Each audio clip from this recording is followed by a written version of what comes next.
What's up, guys? Welcome back to Fit Body Secrets, where my mission is to bring you guys inspiration, motivation, and a ton of tips to help you guys on your fitness journey. Well, today, I feel like it's kind of more like a little bit of my own fitness fails or my own nutrition fails as somebody who has also been down the ringer of different diet tactics and nutrition fads and all that kinds of stuff. And as I was getting ready to start this podcast episode, I have to just share with you guys, I was like, man, I wonder what they think of my podcast studio. I have been podcasting literally from my kitchen counter for the past, I don't know, maybe a couple of months. I'm still in the works of figuring out what I want to do at my office, but right now I just feel more comfortable out here. And today I didn't feel like sitting. Maybe it's because I'm anticipating the wonderful bike sprints that I have scheduled for this afternoon. So trying to keep my legs nice and loose for that. But anyways, I wanted to actually this was just some stuff that was on my mind lately that I wanted to reflect on, that I know that I still get a lot of questions about from people that might have these same beliefs that I had at one point. And I just want to kind of clear the air on some of the things and the reality is it's okay to change your mind on things. In fact, a lot of the things in nutrition, in terms of fads that come along, they come and go. And a lot of times we do realize that they probably aren't really worth the hype, nor are they really that effective. And it's funny because if I think about how I teach things now and the things that the things that I believe in, it's the same boring shit that I've known since I first started my own nutrition journey when I was 19 years old, and I will talk a little bit about that in particular, like the things that I know have not changed. I've not changed my mind on, but I do want to really kind of decipher a couple of the things that I feel like are important for you guys to understand that I at one point also believed myself, and why.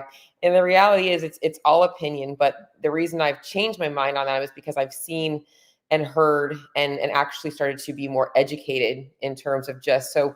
For example, it's very easy to get hung up on what you hear doctors saying, and they're all over social media. And I'm not going to name any names because I have a lot of respect for a lot of doctors, but we see things being put on social media from doctors and people that we think we should be able to trust in the health and wellness space. And oftentimes they're just opinions. They're not actually science-backed studies. And a lot of their studies are actually backed and funded by themselves.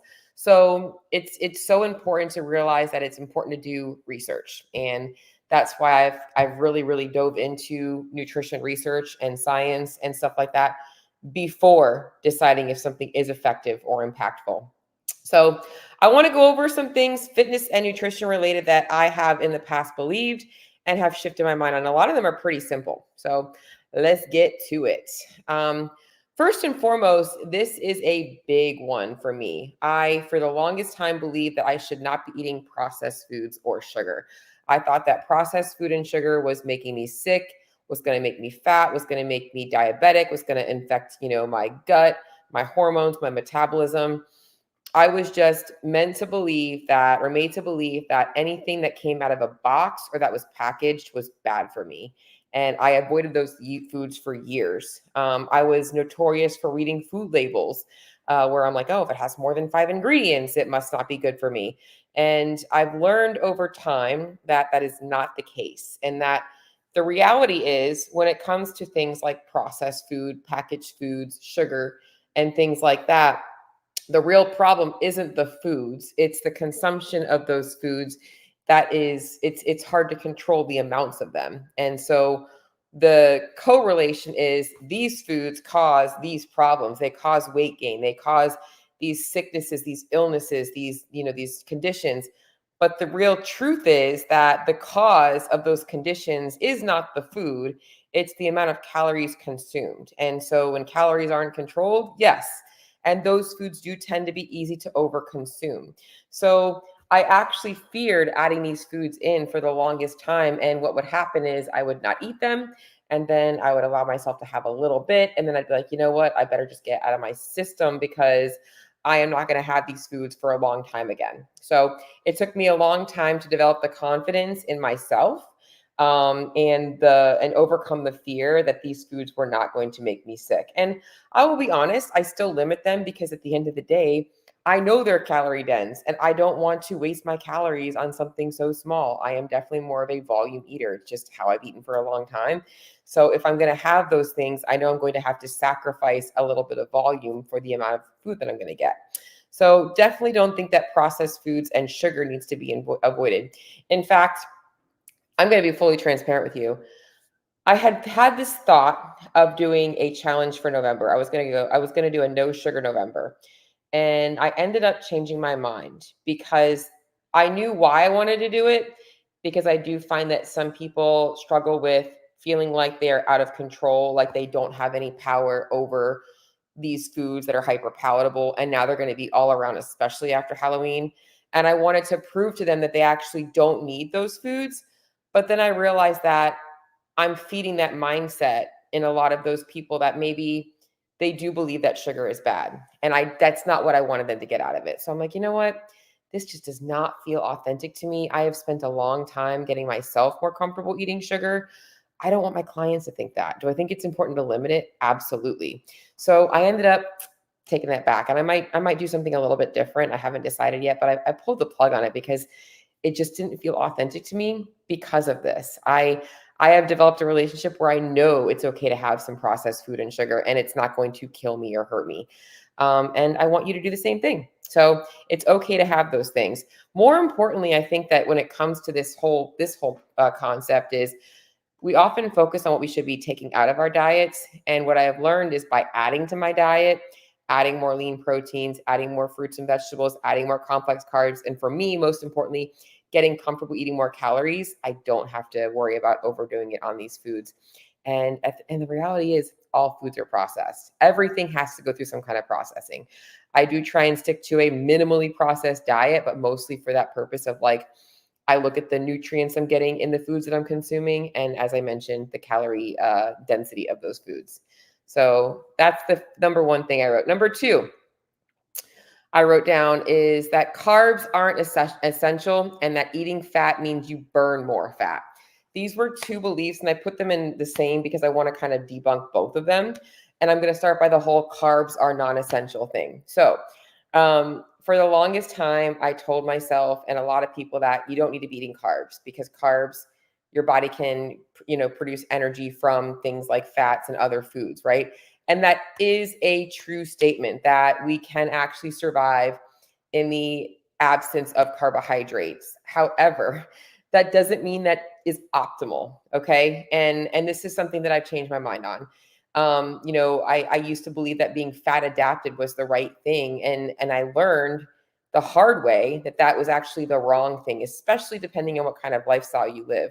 So from a performance aspect of things, if you are somebody that values getting stronger, getting fitter in the gym, especially if you're doing some kind of a high intensity based training or endurance training, carbohydrates are your body's preferred source of energy. So can we make energy from other sources? Absolutely. We can convert protein to energy. We can convert fat to energy, but it is way harder for the body to do that. And the whole reason for this whole belief, right? It comes down to the purpose. I was trying to find ways to lose body fat. And I thought that by removing carbohydrates, I would be more likely to lose body fat. And that's why I put two pieces of this. Okay. Because the truth is, it's not the absence of carbohydrates that are going to help you to burn more body fat. You will burn fat for fuel in the absence of carbohydrates. Again, it's not preferred by your body, but that does not mean you will lose more body fat. So I thought that by only eating fats and proteins and vegetables and minimal carbs, I was going to be able to burn more body fat. The only way to burn through body fat, regardless of what energy source you're using, is to put yourself in a calorie deficit. So number one and number two, common ground here, we need to control calories. So if I'm eating 2,000 calories from fat and a deficit for me is 1,600 calories, I'm still not going to lose weight because I'm eating more calories than I'm consuming, even if I'm eating zero carbohydrates. And I see this a lot with people that are following diets like keto and carnivore, or whatever other diet that they're following that restricts carbohydrates. Not to mention, they don't feel good on it. And regardless of if you have goals about performance or anything like that, carbs are amazing, right? Like pasta sauce with spaghetti. I mean, like having a slice of toast with your eggs, that's also enjoying life. And yes, we can totally live without carbohydrates, but does it mean that we have to? And it's not optimal. And like I mentioned, the whole purpose for this was like I was telling myself that carbohydrates were the enemy. And it wasn't the carbohydrates that were the enemy. I was trying to avoid the hard truth that it was calories. And in these times, I'm going to be honest, when I was limiting processed foods and I was restricting carbohydrates, I was freely eating as much as I wanted of the other foods and wondering why I was gaining weight, because it's very easy to eat lots of nuts and nut butters and high fat meats and all of that kinds of stuff and easily get more calories. And I know this because this is the stuff that I am recently having to change in my own diet to gain weight. I'm having to add in more of those dense foods. So you can be eating as clean as possible and still gain weight. That's number 2. Number 3, another one I'm going to add in here. Everyone should be gluten and dairy free. And this goes back to my paleo days. I was like, your stomach is sick, this is it. It's because you need to avoid gluten. Gluten and dairy are making you have leaky gut, and they're leading to all of these other issues. And I was convinced that they were at the root cause of every problem. And to be honest, okay, a lot of people do have gluten and dairy and some food sensitivity. It's very, very, very common. But those are not the problem. And this is, again, something that I've changed my mind on. It's kind of like if you have a headache and you take Advil, right? Like, why do you have the headache? You don't know, but you're taking Advil because it's not going away. Sometimes you might know why you have a headache. Maybe you had a poor night of sleep. Maybe you were hungover. Maybe you jarred your neck doing a overhead press or something like that. Whatever reason, but it's not fixing the problem. And if it keeps happening, you keep getting these chronic headaches and you just keep taking Advil, you're just masking the symptom. And elimination diets and removing gluten and dairy are the same thing, because this is the problem. The problem is, why is your body not breaking those foods down? If some people can do it and you can't, why? Why is that? And I have found over time and time again that most of the people that struggle with these types of sensitivities, unless they were diagnosed with something underlying like celiac or Crohn's, which still has a root cause, often have high stress, low sleep. Those are the things that are common because those things impact your gut motility. They impact your body's ability to produce those enzymes. And the other thing I find is a lack of nutrient-dense foods like fruits, vegetables, and fibers that help your body produce those enzymes. So that's really where the root problem is. It's not gluten and dairy that is the problem. That is the symptom. And removing it just removes the symptom. It removes the symptom. It's like you can't figure out what the problem is, and you're just pulling that out so that you don't deal with the problem. So again, that is not the cause. And then the reality is, from a weight loss or fat loss perspective, that's doing nothing for you. I used to convince myself that if something was gluten-free, it was healthier. Doesn't mean it's healthier. Anyways, so number 4. This is all kind of coming together, right? I can avoid counting calories if I eat clean. Now, I'll be honest, you don't have to count like every single calorie. Like I love it when somebody tells me, I don't want to get stuck counting every single morsel of food or weighing out every single thing. And I'm like, what are you eating that is so complicated, right? Like, it's that hard to put your food on a food scale. They leave everything to guess. Like, I just eat clean. Okay. Eating clean is great. Like I said, definitely, I am all about like 80% of my diet. If you guys are watching this on YouTube, my hands are dirty. I just did handstand walking earlier, and the gym floor. I just looked at them like, oh, they must be thinking I'm a dirty girl. Anyways, but the whole clean eating thing, yes, I try and make sure that the majority of my diet is giving me nutrients. It's not what I'm avoiding. It's okay, these foods are giving me a lot of nutrients. In fact, I bought these cookies the other day, and I think they're by Simple Mills. And it wasn't that they're like a very similar to an Oreo. It wasn't that I can't have the Oreo cookie. It was that when I looked at the ingredients in the Simple Mills cookies, I'm getting things from like cashew butter and almond flour. So I'm getting a lot more nutrients, right? I'm getting some benefits to having those. Whereas the Oreos, yes, I could totally have them. They taste amazing. But I'm getting the Oreo, which is carbs and fats and proteins, but not really getting a lot of the nutrients from them. So I chose the more nutrient dense version of the cookie. Doesn't mean I can't have the Oreo. In fact, that's a good idea for an Instagram reel. I think I'm gonna put that out there. But yeah, you cannot, clean eating does not outweigh calorie control. You cannot eat yourself lean on clean. Now you can, oh, that's good too. I got to write that down. You cannot eat yourself clean on lean. I'm gonna write that down. Or eat yourself lean on clean. You guys get to get some of my, this is how we get creative. Um, okay. So yeah, you have to still control calorie intake. Now, is it really hard to overdo your calories if you're only eating clean, simple foods? Yes, but it doesn't mean it's impossible. I could very easily gain weight eating a very clean diet. I could down a ribeye steak, which is clean food, if I had a grass-fed ribeye. So it's just knowing that you have to have both. You need to have getting in enough nutrients, but also ensuring that you're not getting in too many calories. So that was the next one I wrote. And the number 5 one I put for in terms of nutrition was, this is a good one. I really fully believe that like that post-workout shake and that post-workout window was so important that I had to have my protein shake post-workout. And I was like so notorious. And I used to not even count it towards my daily intake. I was told like, oh, you don't have to count it your daily protein needs. That's like your recovery. I'm like, dude, it's still calories. Like, that meal still counts. Like it's still going in my body. But I was convinced to believe that I needed to have that post-workout shake and that it didn't really count towards my calorie needs for the day because it was like replenishing my workout. I mean, this goes into the whole, like, how many of you guys, if you track food on MyFitnessPal, you see that it gives you exercise calories back. Like that doesn't make any sense. So I did. I believe that like you needed a protein shake post workout, and that's what mattered most. And if you didn't do that, you were gonna, have poor recovery or whatever. And now, obviously, I know that's not the case. Do I think that it's important to eat post workout? Absolutely. And most of you guys within, 90 minutes to 2 hours should be getting hungry after your workout. Like that's pretty normal. You expended some energy, your body's going to be looking for energy.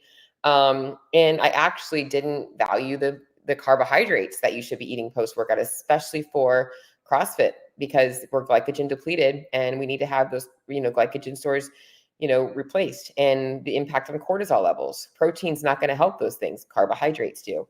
So I do think it's beneficial to get some protein in post-workout, but it does not have to be within 30 minutes.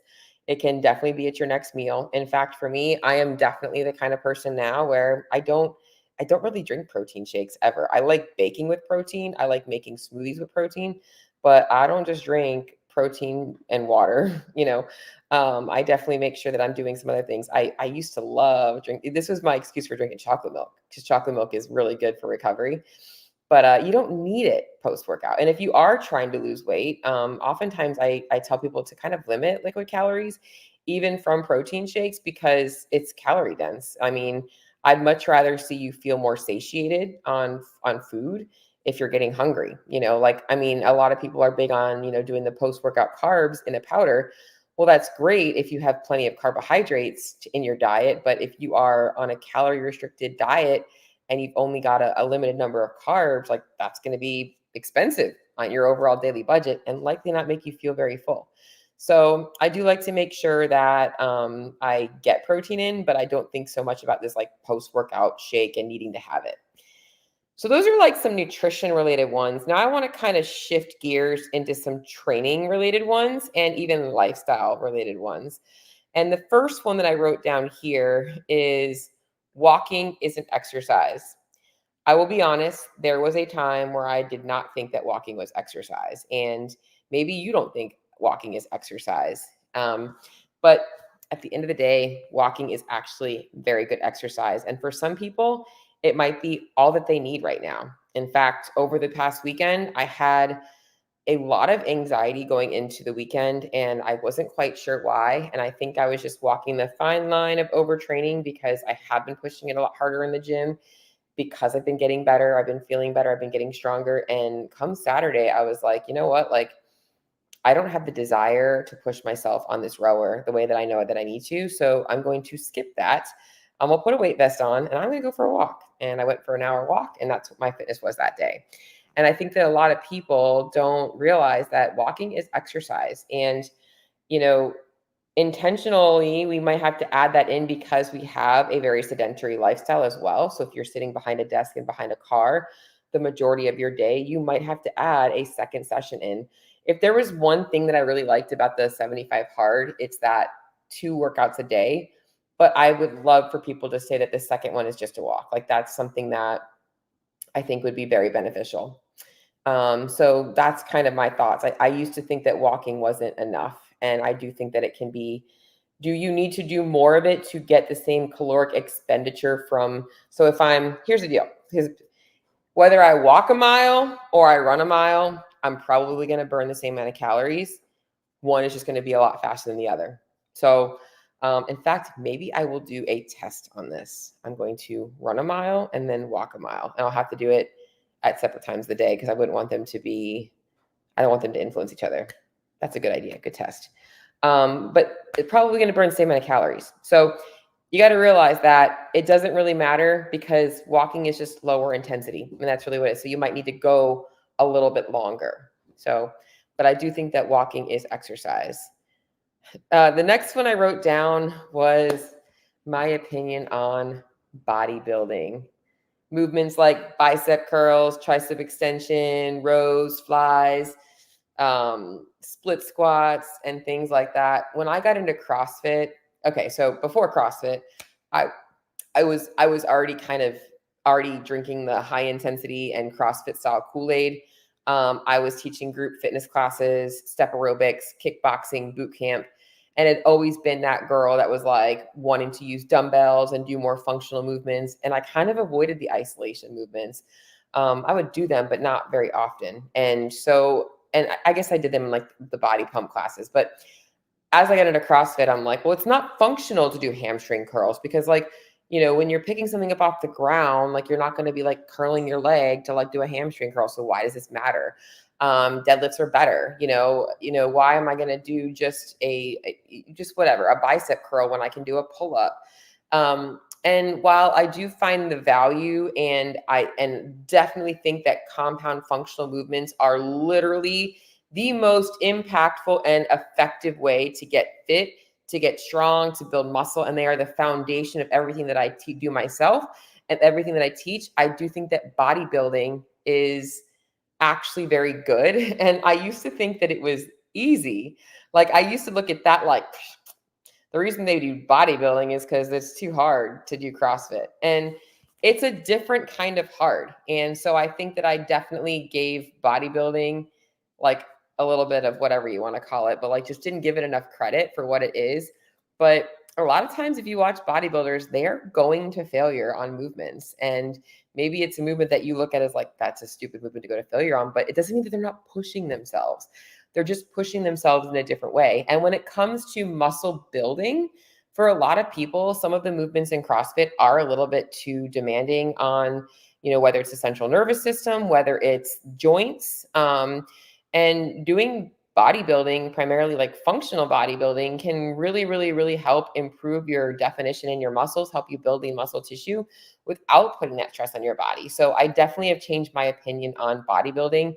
And in fact, I used to hate doing accessory work, which is quote unquote bodybuilding for CrossFitters. And now it's usually my favorite part of my session. Like I hate skipping and I used to skip it altogether. And now I love the accessory work. So definitely have changed my mind on bodybuilding. Number 8, well, this is number 3 on the fitness side of things. I wrote down calories burned during exercise is what matters. So I used to be notorious for chasing like the sweat, the feeling of being like drenched and so tired and out of breath and how much cardio did I do, rather than like the sessions that were just lifting. And I used to focus so much on the calories burned in my workouts rather than how my workouts were impacting my fitness and my body composition. And I mean, when I changed that, I actually learned, hey, this is actually what your body really needs. So, and it's a hard thing to switch because what I think what it is we like that feeling. You know, you like the feeling of like being out of breath and tired, like you feel like you worked hard. And when you don't get that, you don't think you're working hard enough. But honestly, the majority of people don't realize that you're not burning that many calories in your workout, 200, 300 max. And so, I mean, that's like a protein bar. So like, it's like, I'm going to go work out and burn calories. I'm going to eat a protein bar and put them right back in. But the impact that workout has on your fitness, on your strength is more impactful. So I definitely think that shifting from focusing on calories burned during exercise to focusing on what that exercise is actually doing for my body is most important. And that's the adaptation that we're looking for. So we have to be stressing our bodies out so we can, obviously cause the adaptation. But the calories, in fact, your body adapts to calorie burn a lot quicker than we realize. So like, for instance, running a mile, as that gets easier, you're going to be burning less calories because your body's getting more efficient at it. So it's not really a good way to, obviously for one, lose weight or control your weight. You're better off obviously focusing on what you can do in the gym and fueling that, and then obviously focusing on your calories taken in rather than burned. So one thing that I will say is that for some people, I do have to put an emphasis on caloric expenditure during exercise. If they are very sedentary, they might have to actually add in more activity because they're so sedentary. And for some clients, walking is just like boring and they don't want to walk. So I'm like, okay, well, let's get on a bike. Let's get on a rower. Let's get on a skier. Let's get you moving a little bit more because that's going to help. So, but I definitely have changed my mind on that for sure. This is all kind of tying together as well. The next one I wrote down was intensity over volume. So I used to be the coach that was like, you got to go harder. You got to go harder. Like 21:59 as hard as you can. That's like what you should do. You should be doing. And I believed that for a long time. Like that was like the shortcut to the good stuff is what I was kind of told and meant to believe. And while I do see the benefits in going there periodically, just to see what you're capable of, from an overall health, fitness, and body composition perspective, that really isn't what you need. So from a what I can do, how hard can I work from an athlete perspective? Yes, for sure. But from a body composition, from a health and fitness perspective, I don't think that it's really necessary. And sometimes that kind of a feeling or even a mindset can turn somebody off. In fact, I think that's kind of what happened to me on Saturday is I felt this pressure of like how hard I was going to have to work. And I just didn't want to do it, So I think that sometimes lowering the intensity and doing what feels good to your body is more important and beneficial. So that would be my suggestion if you guys struggle with that mindset is to recognize that volume is actually more important. And thinking about this in relation to bodybuilding, bodybuilders do try and get max reps. And so anyways, that's my thoughts on the whole intensity versus volume. I think that there is definitely a mixture of the two that we need, but I don't think that intensity outweighs volume. I think that moving well, getting in the right dose of volume and progressively overloading in whatever you're doing, even in CrossFit, because there's progressive overload in CrossFit as well, in a number of ways is more important. And then the last one that I wrote down is probably the most important one to me. And this is going to really hit home for hopefully a lot of you, if you're listening to this, is the definition of healthy. This is something that I have recently been really reflecting on and what I believe health to be. Like, what is a measure of health and what does it mean to be healthy? What does it mean to eat healthy? And I think that for a long time, healthy in my mind was eating really healthy foods. Like I had, foods that were unhealthy or healthy, working out regularly. And those were like the two metrics, right? Like it was like they're working out, they're living an active lifestyle, and they're like eating really healthy. And defining like eating really healthy was like eating clean foods and, controlling their calories and all that kinds of stuff. They've got good meal. Now I realize that healthy is so much bigger than what you're eating and what you're doing in the gym. Being healthy is being able to eat clean foods, but also being able to have a cupcake or a cookie and not feel stressed, guilty about it, not letting it trigger you to eat 5 or 6 cookies. It's having a healthy relationship with your food.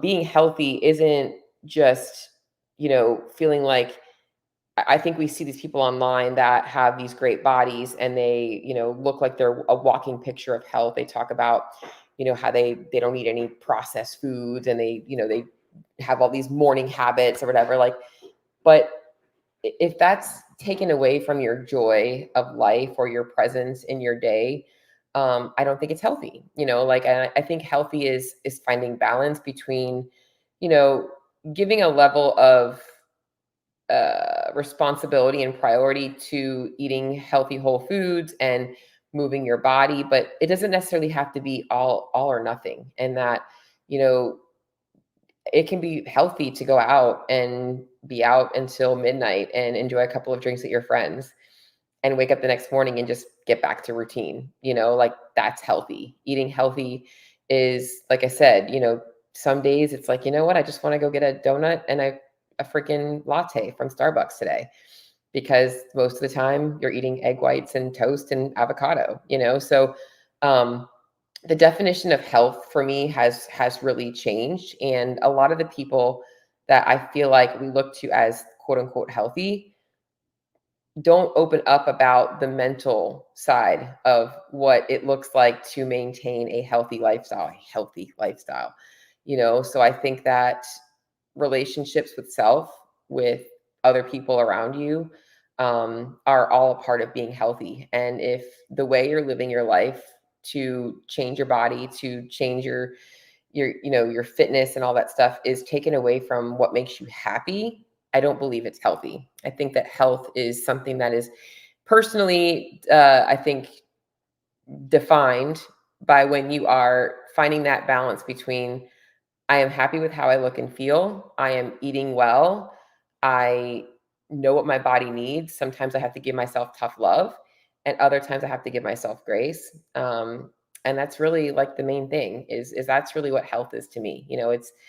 And that's why I wanted to end on that, because I think that at the end of the day, what I want everybody that sees me, that knows me, that works with me to know is that I'm going to start crying right now. I'm getting emotional. um, that's what I want for everybody and also for myself. And if I think, and maybe that's why I'm getting emotional, because if I think back to where my life was in 2023, and the majority of 2024, as I've come back from it, like I was not a picture of health. Last year I was close to dying, and I don't think I even acknowledged that. And I know I've talked about being sick, but being told that you're 39 years old and you're in a hospital bed with liver, kidney, and heart failure, as somebody who 2 days ago was freaking doing ski intervals and snatching and muscle upping and all of these things, was hard. And I don't think I truly soaked that in. And then when I think back to just a lot of things leading up to that, I think that there's just something to be said about health isn't just, how you look, how you eat, and how you train. It's how those things impact your overall life. So, anyways, I don't want to make this about me. This is definitely about you guys, giving you guys a little bit of insight as to some things I have changed my mind on over the years. And that's what I got today. I hope you guys are all having a great week. If you are in my Facebook group and you did see the notes about the sugar challenge, don't worry. I'm going to be doing another challenge. Probably going to be doing some mini challenges instead. I know we have the holidays coming up, so I've got already some holiday accountability stuff for you all, which I know that my clients don't really need, because let's be honest, Christmas, New Year's, part of being healthy is they're part of every single year. So we're going to get through it. Anyways, if this resonated with you guys have any other things that you have, beliefs that you guys want to talk about, want to share with me, would love to hear. I am going to go work on my intensity on my lunch break today. I got some wonderful bike sprints that I've been avoiding for the past couple of weeks, but time to get back into it. So I'm going to hit them today. If you guys need anything, you know where to find me. I will talk to you guys all on the next episode.